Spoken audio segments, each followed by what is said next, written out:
Air Jordan 13 sneakers don't tend to be top sellers, but they break history occasionally.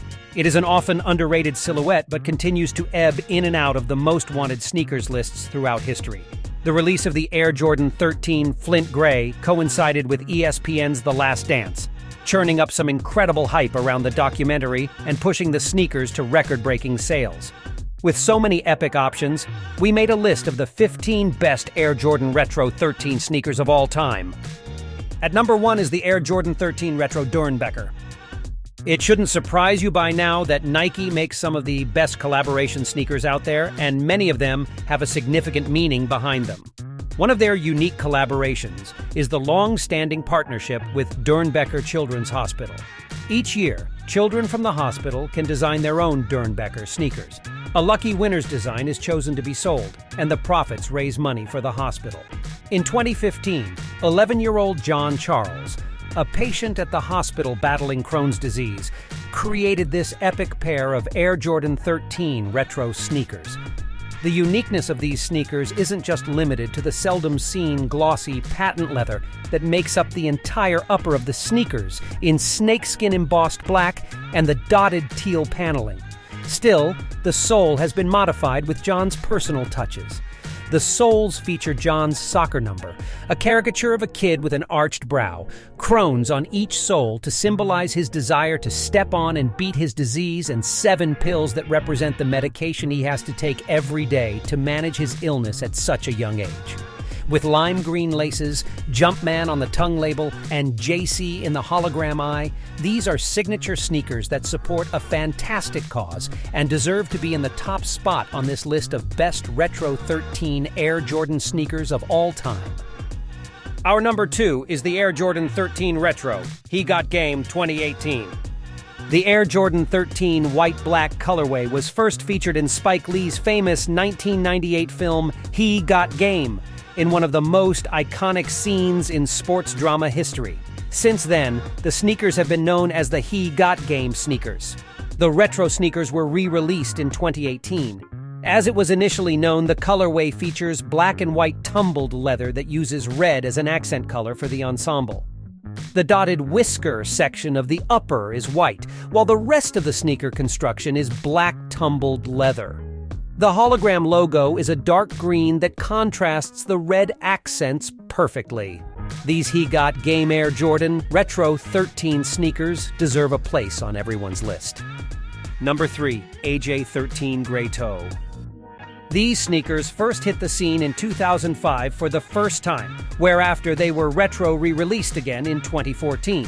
The colorway consists of a variety of textures that are white, gray, and red, with white tumbled leather making up the mottled upper, gray tumbled leather making up the toe section, hence where it gets its name from, and slightly distressed suede making up the red midsection that makes its way into the midsole, as well as wrapping around the collar and the hologram logo, which is bright green. Number 4 is Air Jordan 13 Retro Ray Allen PE.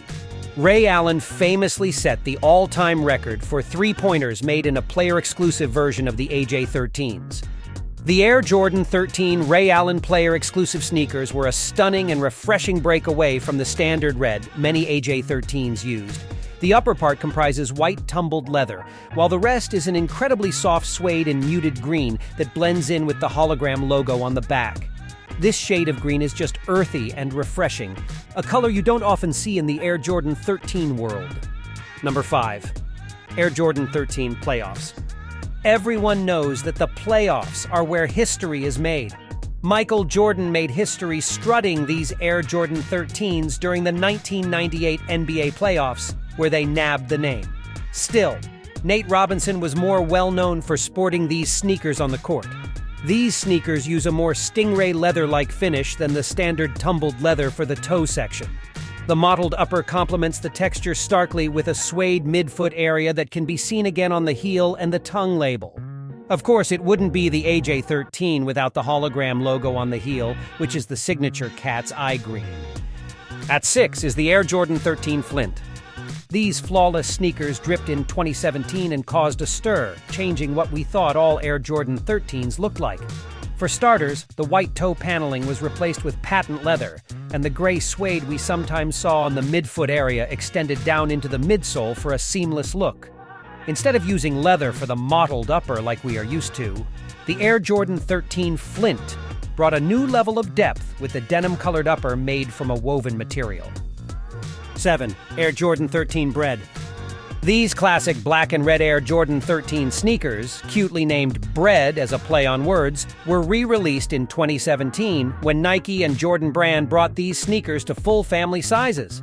The classic sneakers brought back the woven texture of the mottled upper, including a stunning blood-red midfoot that seamlessly traveled into the midsole and wrapped around the hologram logo on the heel.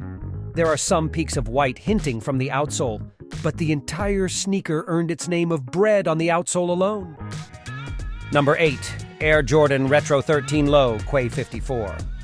These sneakers hit the scene in 2015 and are one of the few low versions of the Air Jordan 13 that are almost universally loved. This pair, in particular, is a homage to France's streetball community and has an entirely unique feel thanks to the patterned midfoot section that connects to the midsole. Unfortunately, the hologram we see in the retro silhouettes is missing from the sneakers due to the shorter length of the heel. Still, the sneaker more than makes up for it in style. The mottled upper is a woven mesh-like fabric, and all the textures keep the color scheme neutral with blacks and grays, save for the tan outsole. At 9 is the Air Jordan Retro 13 Low CHUTNEY. Yet another low silhouette joins the list with a pair that returned to the world of sneakers in 2017. The Air Jordan 13 Low CHUTNEY returned with its wheat-colored untumbled leather, giving a sophisticated Timberland feel, while the toe section is a classic tumbled black leather, and the midfoot is a stunning black suede, really giving this pair of sneakers a high-fashion, sophisticated look. Additionally, the absence of the hologram logo that usually comes with the low silhouette elevates the look further. Number 10, the AJ13 Retro Squadron Blue.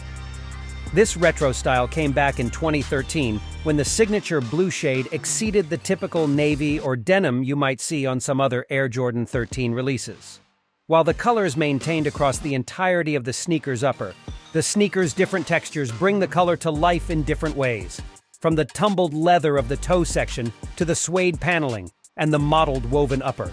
These are classic sneakers with a lime green outsole to tie them together with the hologram logo.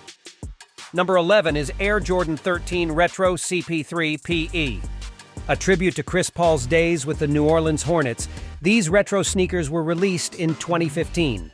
With a stunning mix of textures and materials, there's tumbled black leather on the toe section, bright Orion blue hairy suede on the midsole and midfoot unit, and woven nylon for the mottled upper that makes the whisker-like area of the sneakers. Sunstone yellow makes up the CP branding on the tumbled leather tongue label, the Jordan branding where a lace doubre would typically go, and the outer rim of the outsole. At 12, the Clot X Air Jordan 13 Low Sepia Stone. Arriving at the end of 2018, these unique collaboration sneakers with Edison Chen's Clot featured a variety of premium materials like stitched brick-like suede, giving it its sepia stone namesake, which covers most of the upper, accompanied by portions of gray and brown. The brick texture completely replaced the whisker-like look that the Air Jordan 13 usually has. Still, the sneakers certainly aren't lacking for it. Another significant change from what we are used to is that the Clot logo has replaced the Jumpman emblems and is a stunning metallic gold. In addition, the outer rim of the outsole is an icy, semi-translucent pink. In the 13th place on our list is the Reverse He Got Game. One of the most popular colorways for the Air Jordan 13 would have a reverse option, a play on the colors of the original, switching up the colors of the sneakers to the opposite end of the spectrum. Where there was once white, there is now black, and vice versa. The exciting thing about these sneakers is that the white midsection that joins the midsole almost makes it look like they have a platform look, which sets them further apart from the original. Using the same tumbled and smooth leather, the sneakers are very true to their original design while being different. Coming up on our second last entry here at number 14, the AJ13 Chinese New Year. Yet another stunning breakaway from the standard design of the Air Jordan 13, but similar enough to stay in the family, The Air Jordan 13 Chinese New Year is a stunning pair of sneakers and my personal favorite on this list, although clot is a close second. The pink, tan, and white colorway, with the white and tan being a stunning premium suede, and the floral pink making up the opaque outsole. The mottled texture you would typically see on the AJ13 has been replaced with a pattern reminiscent of Chinese coins or maybe ancient armor, which is a perfect look for these sneakers. Last but not least, we have the Air Jordan 13 Bin 23 at number 15. This pair of sneakers set the stage for premium retro sneakers, taking the older designs and recreating them with luxury materials. The sneakers have a touch of shiny leather, but only over the white toe section. In contrast, the rest of the sneaker is a maroon-red soft touch material and a clay-brown soft suede that makes up the midfoot section, the heel that wraps around the hologram Jumpman, and the midsole. It's risky to have suede on the midsole, but that tends to be the mark of a premium pair of sneakers because those who can afford these sneakers probably won't be using them to trek through the elements. Did we leave your favorite Air Jordan 13 retro sneakers off the list? Let us know down below in the comments section, and don't forget to like and subscribe.